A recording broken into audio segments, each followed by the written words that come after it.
할렐루야. 한 주간 잘 지내셨나요? 주님 앞에 나와 예배하신 우리 성도님들 마음에, 가정에 우리 하나님의 사랑으로 가득하기를 바랍니다. 그렇게 축복합니다. 서로 한번 이렇게 눈으로 같이 또 서로 인사 나누는 시간에 사랑합니다. 축복합니다. 예, 고맙습니다. 예, 보고 싶으셔서 그렇게 웃고 계시겠죠? 예, 고맙습니다. 오늘 우리가 주신 말씀은 지난주에 우리가 나눴던 것처럼 성전 뜰에서, 여인들의 뜰에서 그 뜰에 놓여 있었던 헌금함 앞에 앉아 계시던 예수님께서 한 가난한 과부가 드리는 그 헌금을 칭찬하셨습니다. 그리고 그게 많은 교훈들을 제자들에게 가르쳐 주셨죠. 그 다음에 이제 그 일이 있은 후에 성전 바깥으로 이제 제자들과 함께 나가시는 길에 제자들과 이제 예수님 사이에 나눠지는 대화의 한 장면을 우리에게 보여주고 있습니다. 나가던 길에 제자 중에 한 사람이 막 감탄하면서 입을 열어서 예수님께 말씀을 드리는 거예요. 1절 말씀인데 다시 한번 1절 그의 감격하면서 하는 말을 우리 한번 같이 읽어볼까요? 예수께서 성전에서 나가실 때에 제자 중 하나가 이르되 선생님이요 보소서 이 돌들이 어떠하며 이 건물들이 어떠하니까. 아멘. 지금 무엇을 바라보며 이렇게 이야기를 하는 걸까요? 예루살렘 성전을 바라보면서 그렇게 감탄하고 있는 겁니다. 와, 선생님 정말 대단하지 않습니까? 이 돌들을 보십시오. 이 건물의 웅장함을 좀 보십시오. 와, 정말 대단하지 않습니까? 그러면서 예수님의 어떤 공감을 또 동의를 얻어내려고 이렇게 감탄하면서 말을 하는 거예요. 그랬더니 예수님의 반응이 2절에 나와 있습니다. 근데 굉장히 충격적이죠. 2절 말씀을 우리 한번 다시 읽겠습니다. 예수께서 이르시되 네가 이 큰 건물들을 보느냐? 돌 하나도 돌 위에 남지 않고 다 무너뜨려지리라 하시니라. 아멘. 우리는 말씀을 읽으면서 가끔 충격을 받아야 돼요. 전혀 예상하지 못한 예수님의 말씀, 반전 막 이런 것들을 보면서 이러면서 우리는 충격을 받으면서 말씀을 읽어가죠. 지금 제자가 마음에 어떤 마음을 갖고 이렇게 말을 했는데 예수님의 반응을 보니까 굉장히 충격적입니다. 그 예수님이 뭐라고 말씀을 다 무너뜨려지리라. 네. 그래서 실제로 성전이 나중에 어떻게 돼서 예수님이 말씀하신 것처럼 다 무너졌습니다. 처참하게 깨어지게 되었죠. 우리가 아는 것처럼 주 70년에 로마에 의해서 예루살렘이 공격을 받게 되고 그 예루살렘 성이 함락될 때 함께 예루살렘 성전도 돌 위에 돌 하나 남김없이 다 처참하게 무너졌던 그런 역사를 우리는 보게 됩니다. 그 위대하다고 생각했고 그 엄청나다고 생각했던 그 성전이 그렇게 무너지는 거예요. 이 성전은 보통 성전이 아니었거든요. 이스라엘 백성들, 유대인들에게는 자부심이었고 대단한 생명같이 여기는 그런 성전이었거든요. 실제적으로 그 4만 평 대지에 세워졌다 그러죠. 4만 평이면 얼마 정도 되는 거예요? 엄청 4만 평 대지에 주전 우리 주님이 오시기 20년 전에 이미 공사가 시작돼가지고 주 64년에 완공됐다고 그러니까 건축 기간이 어느 정도 되는 거예요? 84년 정도 되는 거잖아요. 이 84년 동안 그 성전을 건축하는 거죠. 별로 이래도 놀라지 않으세요? 요즘 여기 집 짓는 거 보니까 몇 개월이면 져버리더라고요. 아무리 잘 지어도 6개월? 이런 거 착착착 하면서 탁 지는데 84년을 지었대요. 일단 한번 하는 거예요. 오, 이렇게 하는 거죠. 84년 동안 성전을 지었답니다. 그런데 그 성전이 무너진 것이 주후 70년이니까 84년 동안 공들여 지은 성전이 몇 년 정도 유지된 거예요? 한 6년, 7년? 그렇죠? 그것밖에 견디지 못하고 돌 위에 돌 하나 남기지 않고 처참하게 무너졌대요. 기가 막힌 일 아닙니까? 예. 더 가슴 아프게 이렇게 보여지는 건 뭐냐면 이 성전이 무너지는 그날이 공교롭게도 수백 년 전에 이미 솔로몬 성전이 바벨론에 의해서 이제 무너지는 그 날하고 같은 날이었대요. 이게 참 어떻게 이렇게 그 일치가 됐는지 참 그날은 유대인들에게 가슴에 정말 고통스럽고 아픈 날이 되는 것이죠. 같은 날 그렇게 성전이 무너졌다. 그렇다면 유대인들이 그토록 생명같이 여기고 소중히 여겼던 성전이 무너지는 그 이야기를 통해서 우리는 어떤 것들을 교훈받고 무엇을 생각해야 되는가 라고 하는 거예요. 첫 번째는 뭐냐면 성전만이 아니라 이 땅의 세상의 모든 것들은 결국 다 무너지는 때가 있다라고 하는 사실을 우리는 알아야 된다라고 하는 것입니다. 오늘 본문 2절에 보니까 다 무너뜨려지리라 이렇게 말할 때 다 이렇게 말하잖아요. 이 성전의 돌들만 가리키는 것이 아니에요. 다라고 하는 말 속에서는 세상에 존재하는 모든 것을 다 지칭하는 그것이 담겨져 있습니다. 세상 나라들도 무너질 때가 있습니다. 그것뿐만이 아니라 더 치명적인 것은 그 다라고 하는 말 속에는 우리도 포함되어 있습니다. 우리 인생도 포함되어 있다는 사실을 우리는 인정할 수밖에 없다는 거예요. 그래서 여러분 고린도후서 5장 1절 말씀에는 바울을 통해서 우리에게 하나님이 교훈해 주시잖아요. 뭘 말씀하세요? 고린도후서 5장 1절에 만일 땅에 있는 우리의 장막집이 무너지면 그렇게 말씀하시죠. 장막집이 무너지면 이 장막집이 뭘 가리키는 걸까요? 우리 육체를 가리키는 거예요. 우리의 인생을 가리키는 것이죠. 이게 그 옛날에 그 스토아 철학에서 이렇게 자연스럽게 표현되어지는 그런 표현이에요. 장막집. 이게 우리의 인생, 우리의 삶이라고 하는 것을 표현하는 거예요. 그런데 이 고린도후서에 무너지면이라고 번역된 이 단어가 오늘 본문에 무너뜨려지리라 이 단어하고 똑같은 단어예요. 카탈리오라고 하는 그 동사가 같이 쓰여졌는데 이것을 통해서 무엇을 알 수 있냐면 성전이 무너지는 것이나 우리 몸, 우리 인생이 무너지는 것이 생명이 끊어지는 것이 다 똑같은 일이라 하는 것입니다. 다 똑같은 것. 카탈리오, 똑같이 무너지게 된다라고 하는 것이죠. 그리고 이 무너진다라고 하는 것을 통해서 우리가 한 가지 더 교훈을 받게 되는 건 뭐냐면 아무리 강하고 아무리 위대하고 아무리 대단해 보이는 것이라 할지라도 아무리 웅장해 보이는 것이라 할지라도 결국 무너진다라고 하는 것을 우리에게 가르쳐주고 있습니다. 보통 우리는 작은 것, 약한 것 또는 초라한 것들 이런 것들은 무너진다라고 생각할 수 있어요. 근데 그런 것만 무너지는 것이 아니라 큰 것도 무너진다는 거예요. 강한 것도 무너진다는 것이죠. 웅장하고 대단해 보이고 결코 무너지지 않을 것 같이 보이는 그것도 결국 무너지는 때가 있다라고 하는 것을 우리에게 교훈해주고 있습니다. 여러분 지금 제자들과 예수님이 바라보고 있는 곳은 예루살렘 성전이었어요. 정말 웅장하고 대단한 곳이었거든요. 아까도 말씀드린 것처럼 이것은 결코 무너지지 않을 것이라고 생각했던 그것이었어요. 생명같이 소중히 여기는 그런 것이었죠. 우리가 여기서 한 가지 이제 성막, 성전 이 어떤 스토리에 대해서 우리가 좀 정리하고 또 이해해야 될 필요가 있는데 여러분 그 과거로 거슬러 올라가면 이스라엘 백성들이 모세를 따라서 출애굽을 하잖아요. 출애굽을 해서 광야를 지날 때에 아무것도 없었습니다. 잡족이 모였잖아요. 잡족이 모여서 이제 아무것도 없는 상태로 이제 모였다가 모세를 인도를 받고 시내산 밑에 내려갔을 때 하나님은 모세에게 말씀하십니다. 성막을 지으라고. 구체적인 성막의 디자인을 하나님이 하셨고 그렇게 지으라고 말씀하셨죠. 그 성막을 통해서 내가 너희들을 만나겠다. 만나주시겠다. 말씀해 주시겠다. 이렇게 약속을 하셨습니다. 그래서 광야를 끊임없이 이동하는 그런 순간이었기 때문에 텐트같이 천막같이 되어진 그런 성막을 짓도록 그렇게 했습니다. 거기에는 언약궤를 모시고 거기에서 기도도 드리면서 그렇게 하나님을 만나게 되죠. 그러다가 이제 시간이 지나면서 약속하신 땅 가나안 땅에 들어가고 그곳에 정착하게 되었습니다. 이제 그곳에 이제 정착하게 되니까 이동하지 않아도 되잖아요. 천막이 아니어도 괜찮아요. 이제 성전을 지을 때도 됐어요. 근데 성전을 지을 만도 한데 이상하게 많은 사람들이 성전을 지을 생각을 한 사람도 하는 사람이 없었습니다. 그리고 여전히 그 이동식 성막을 천막 같은 그 성막을 실로에 설치해 놓고는 계속 그것을 사용했단 말이죠. 오랜 시간이 지났습니다.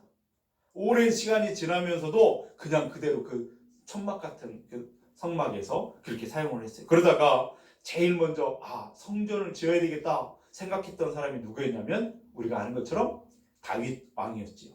다윗이 왕이 된 다음에 그 다윗성에다가 성막을 이제 준비해가지고 언약궤를 모셔도 놓았긴 했지만 늘 하나님 앞에서는 죄송한 마음뿐이었습니다. 왜냐하면 자기가 지금 살고 있는 궁은 백향목으로 좋은 것으로 아름답게 지어진 그 궁이었잖아요. 그런데 하나님의 언약궤를 모신 곳은 천막같이 초라한 곳에 자기가 사는 곳과 너무나 비교되는 천막 같은 그런 곳에 모셨기 때문에 늘 하나님 앞에 죄송한 마음이 있었습니다. 그러다가 그 마음에 뜻을 정했죠. 성전을 지어드려야 되겠다, 하나님 앞에. 그러면서 그렇게 마음 먹고 나단 선지자에게 자기의 뜻을 전합니다. 제가 이렇게 해도 되겠습니까? 그래서 나단 선지자가 하나님의 감동을 받고 또 말씀해요. 뭐라고요? 거절하시죠. 하나님이 거절하신다. 너는 자격이 없다는 거예요. 성전 지을 자격이. 수많은 전쟁을 치르고 수많은 피를 흘렸기 때문에 너는 자격이 없다. 대신에 너의 자녀를 통해서 내가 성전을 짓도록 하겠다. 하나님이 약속해 주셨죠. 그 다윗이 마음에 품었던 그것은 하나님이 기뻐하셨어요. 그리고 그 자녀를 통해서 성전을 짓게 하신다 약속하신 대로 그의 아들 솔로몬이 성전을 짓잖아요. 아버지가 다 준비해 놓은 그 자료들, 그 물질이나 그 모든 것들을 통해서 성전을 아름답게 지었습니다. 그래서 그 성전을 사람들은 뭐라고 부르냐면 솔로몬 성전이라. 이게 첫 번째 성전, 제1성전이죠. 그런데 이 성전이 나중에 어떻게 되냐면 주전 586년에 남왕국 유다가 멸망할 때, 바벨론에 의해서 멸망당할 때 완전히 폐허가 되어버리는 그런 역사를 보게 되죠.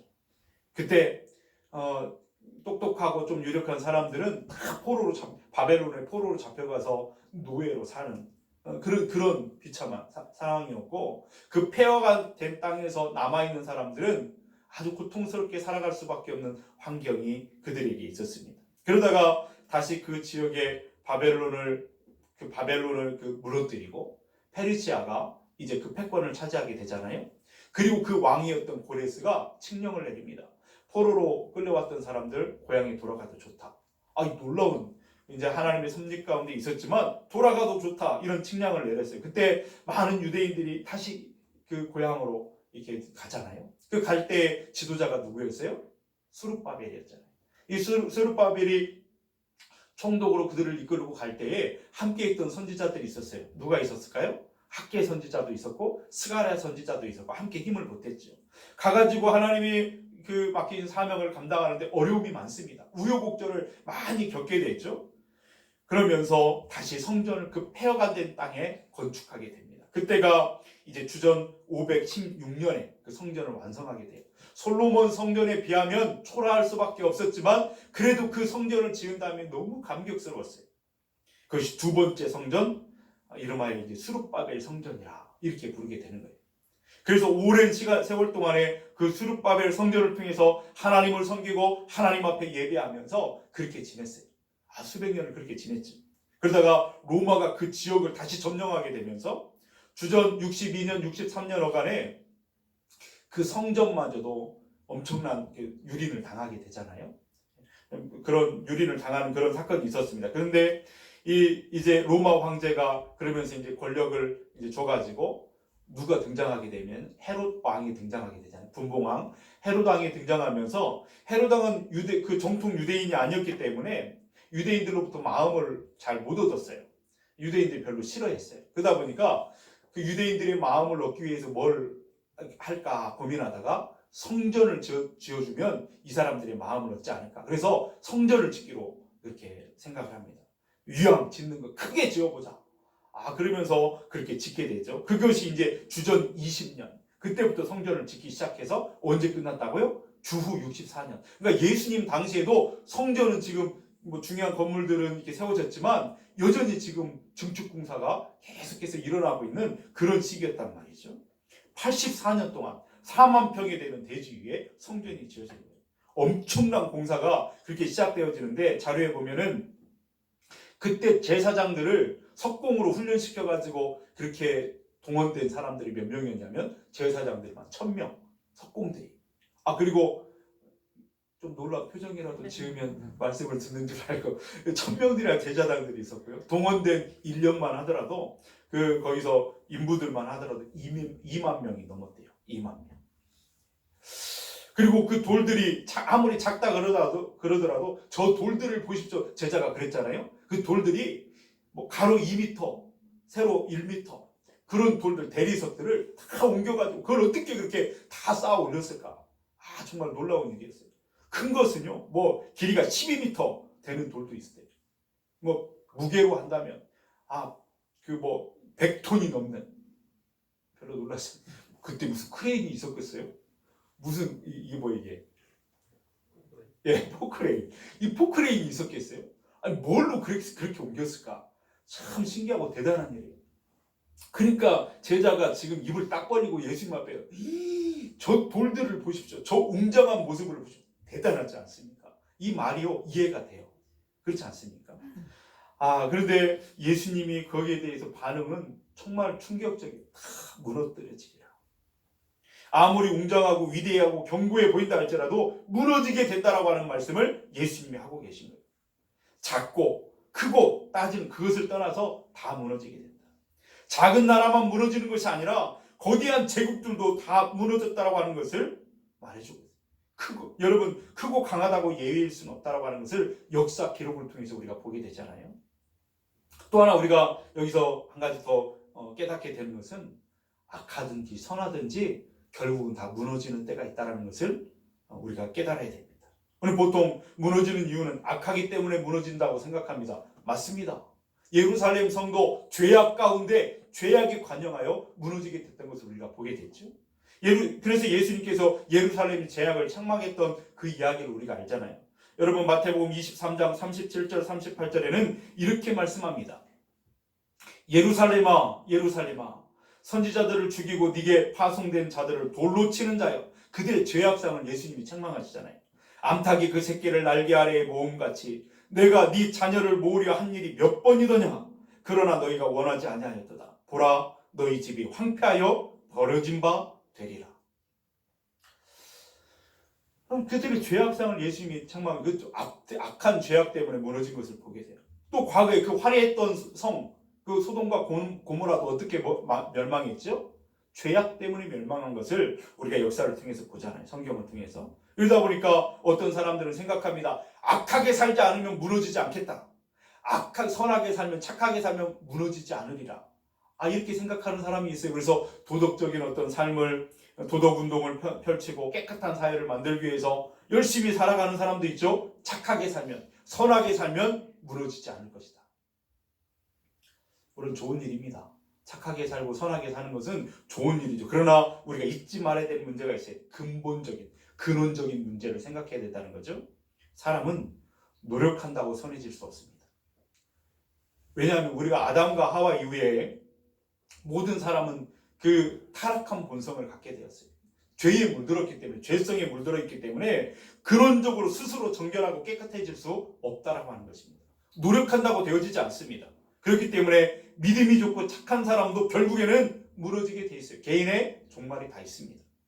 평생을 경건하게 살고 늘 기도하고 늘 말씀 가운데 살아가는 사람이라 할지라도 목회자도 예외일 수 없고 장로님, 권사님, 집사님 예외일 수 없어요. 인생의 끝날 날이 있습니다. 인생 개인의 종말이 있다는 사실을 알아야 된다는 거예요.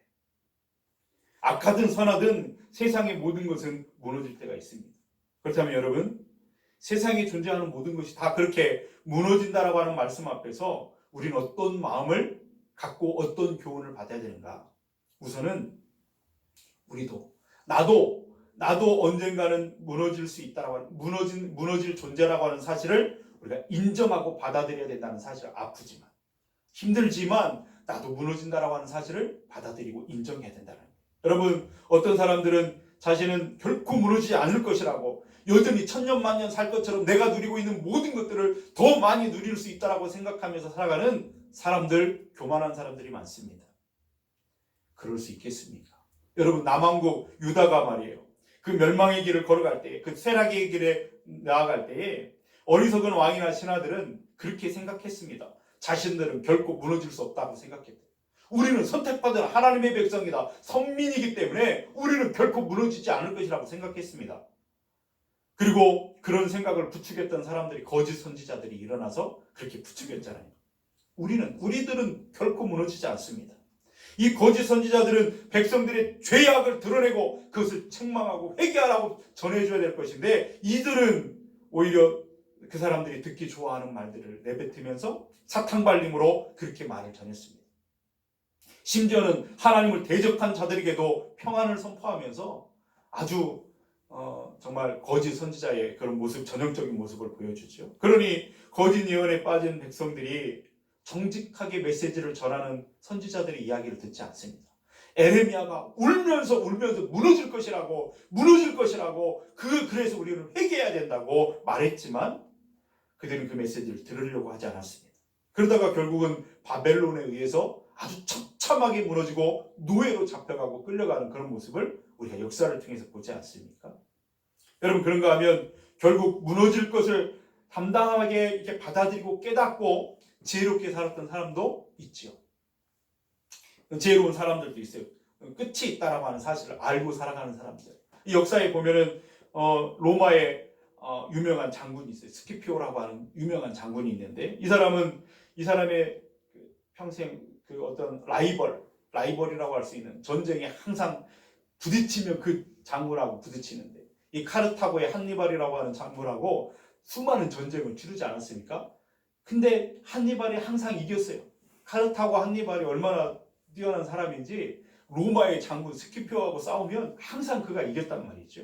그게 이제 그 전쟁이 이제 우리가 역사에서 보면 세계사에서 보면 포에니 전쟁이라고 그러잖아요. 포에니 전쟁 들어보셨죠? 이 포에니 전쟁이 계속 되는 가운데 이제 202년에 로마의 스키피오 그 장군이 아프리카에서 대승을 거둡니다. 한니발을 상대로 해가지고 대승을 거두면서 이제 대승을 거두고 그 카르타고 그 한니발이 그 나라 그 카르타고가 막 불에 타고 무너지는 것을 바라보면서 스키피오가 가만히 보면서 눈물을 흘렸다고 그러잖아요. 이상하지 않습니까? 이겼는데. 그러니까 부하 장수가 이렇게 물었대요. 아니 이렇게 기쁜 날 대승을 거두고 승리한 이 날에 왜 장군님은 우십니까? 눈물을 흘리십니까? 이렇게 물어봤더니 그 장군이 그렇게 말했대요.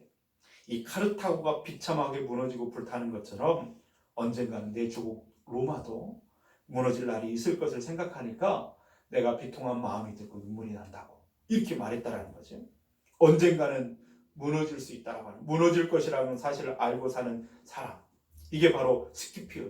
이 사람이 승승장구하면서 그렇게 했던 장군이었는데 자기 말처럼 실제로 카토라고 하는 사람에 의해서 원로원에서 이렇게 이제 탄핵을 받고 그 권력의 자리에서 물러나면서 53살에 그도 이제 목숨을 이제 끊어지게 되죠.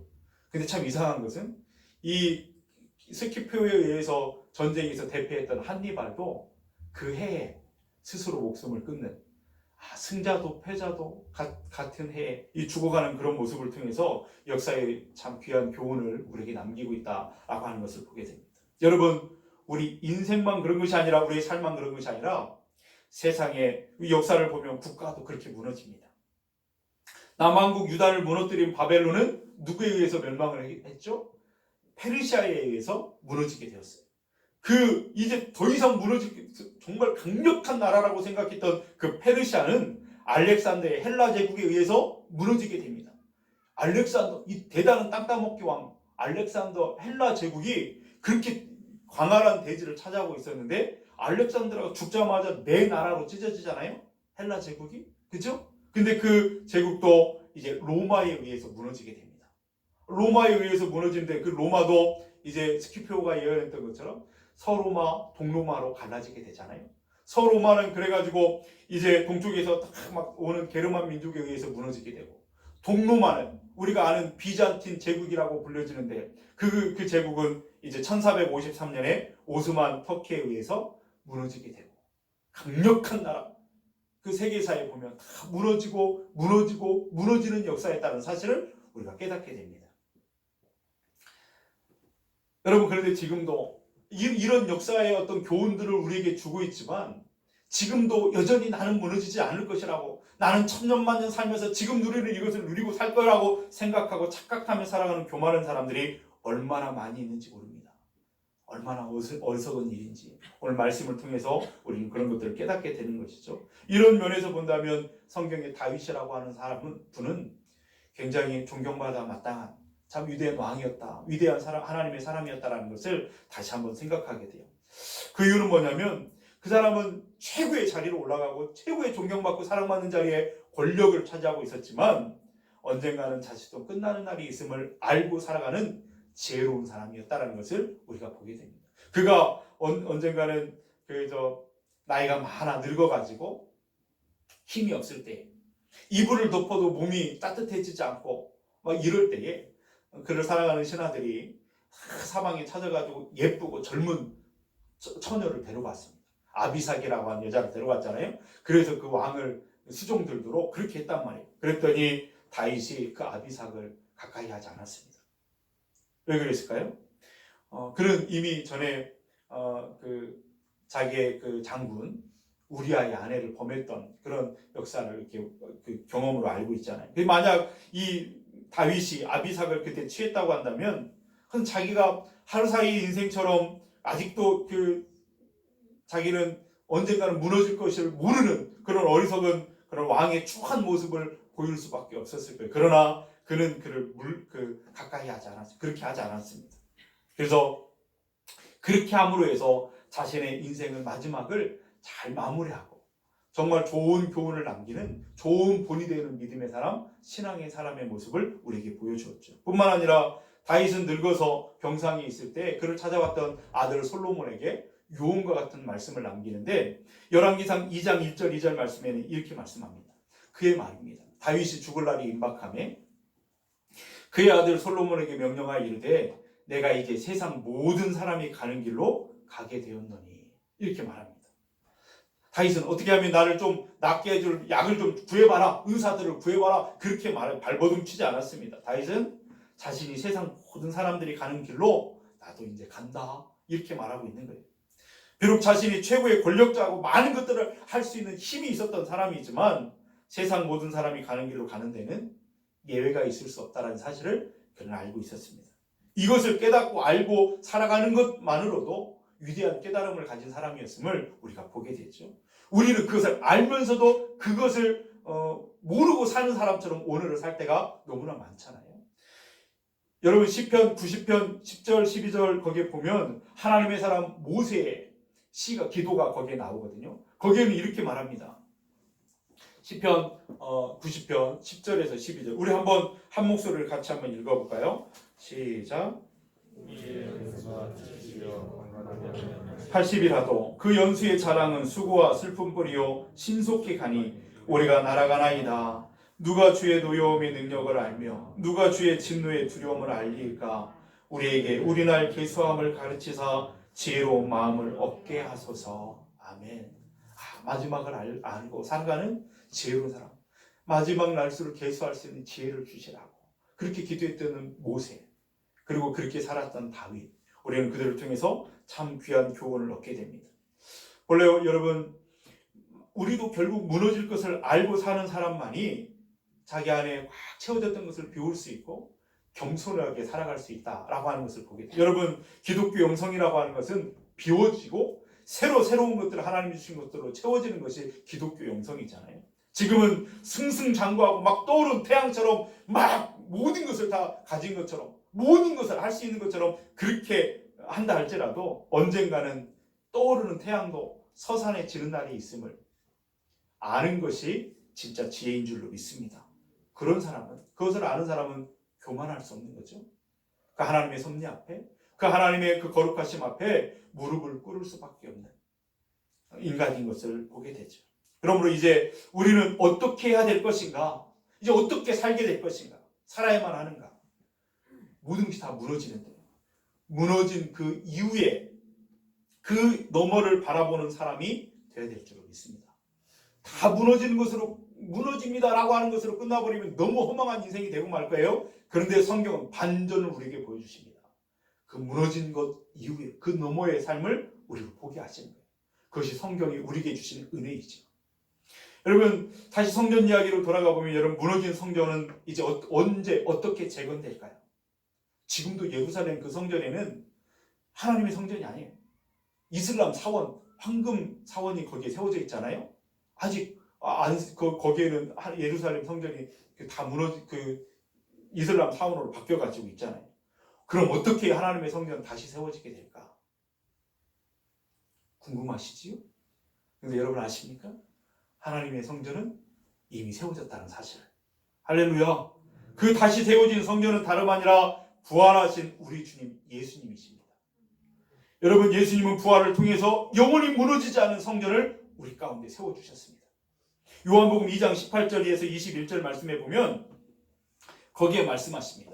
함께 읽겠습니다. 이에 유대인들이 대답하여 예수께 말씀하기를 내가 이런 일을 행하니 무슨 표적을 우리에게 보이겠느냐. 예수께서 대답하여 이르시되 너희가 이 성전을 헐라 내가 사흘 동안에 일으키리라. 유대인들이 이르되 이 성전은 46년 동안에 지었거늘 네가 3일 동안에 일으키겠느냐 하더라. 그러나 예수는 성전된 자기 육체를 가리켜 말씀하신 것이라. 아멘.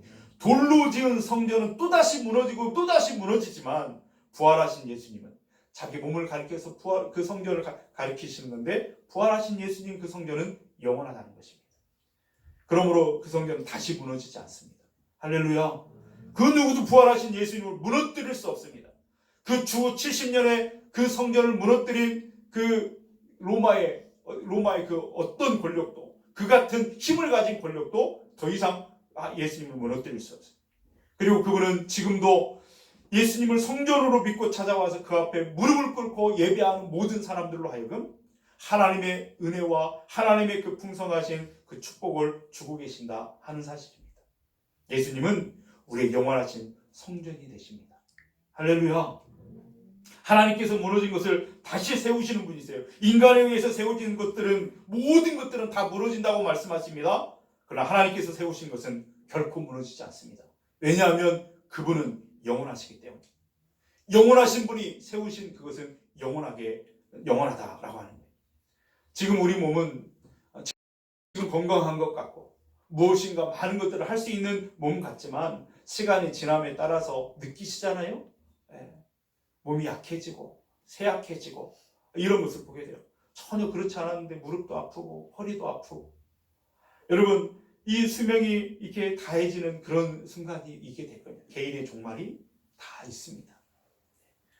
그러나 하나님께서는 영원한 생명이 있기 때문에 부활의 몸을 우리에게 준비시켜 주셨다는 사실입니다. 할렐루야. 이 세상 나라들은 다 무너지게 될 것입니다. 그러나 하나님께서는 영원한 하나님의 나라를 준비해 놓으셨습니다. 이 땅의 교회들은 무너질 것입니다. 그러나 하나님께서 세우신 하나님의 성도들이 모일 천국이라고 하는 그 교회는 영원할 것입니다. 하나님 여러분, 우리는 그리스도의 사람이잖아요. 그래서 그리스도인이라 이렇게 말합니다. 그리스도인은 어떤 사람을 가리키는 걸까요? 오늘 말씀을 근거로 본다고 한다면 그리스도인은 자기 자신을 포함해서 세상의 모든 것들은 끝날 날이 있다는 사실을, 다 무너진다는 사실을 알고 오늘을 사는 사람들이 그리스도인인 줄 믿습니다. 그러기에 그리스도인은 무너질 것들의 마음을 빼앗기지 않습니다. 아까 집사님이 기도하신 것처럼 무너지고 썩어지고 없어질 것들의 마음을 집착하고 거기에 빠져서 그렇게 살아가는 사람이 아니라고 하는 거예요. 그리스도인은 오직 하나님께서 다시 세우신 그 영원한 것들을 바라보고 천국을 소망하며 그렇게 살아가는 사람이 우리 그리스도인이라는 사실을, 그리 정체성이라는 사실을 꼭 기억하실 수 있기를 바랍니다. 그러므로 우리는 소리를 들을 줄 알아야 돼요. 여러분, 이 세상에 만들어진 모든 것들은 다 언젠가는 무너져 지금 내리고 있다라고 하는 사실을, 그 무너져 내려가는 그 소리를 들을 줄 아는 영적인 귀가 열려지게 되길 바랍니다. 그리고 하나님의 나라에서 하나님이 우리를 준비하기 위해서 영원한 것들을 준비하고 영원한 하나님의 나라를 준비하는 하늘나라에 공사하는 그 소리가 우리 귀에 들려지기를 소망합니다.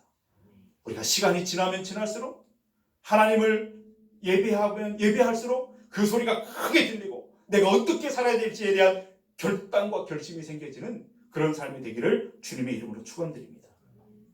여러분, 무너지는 세상에서 무너지는 그 수많은 것들 가운데 하나로 살아가는 우리 인생이지만 하나님의 영혼을 붙들고 살아갈 때, 하나님이 주신 약속을 붙들고 살아갈 때 우리는 이 무너지는 이 허무한 인생을 극복할 수 있는 것입니다. 그리고 영생을 향해 나아가는, 이미 영혼을 소유한 사람으로 살아가는 그런 삶이 될 줄로 믿습니다. 우리 건강의 모든 가족들이 그런 믿음을 갖고 이 땅을 승리하는 저와 여러분들 될 수 있게 축복합니다. 기도하시겠습니다.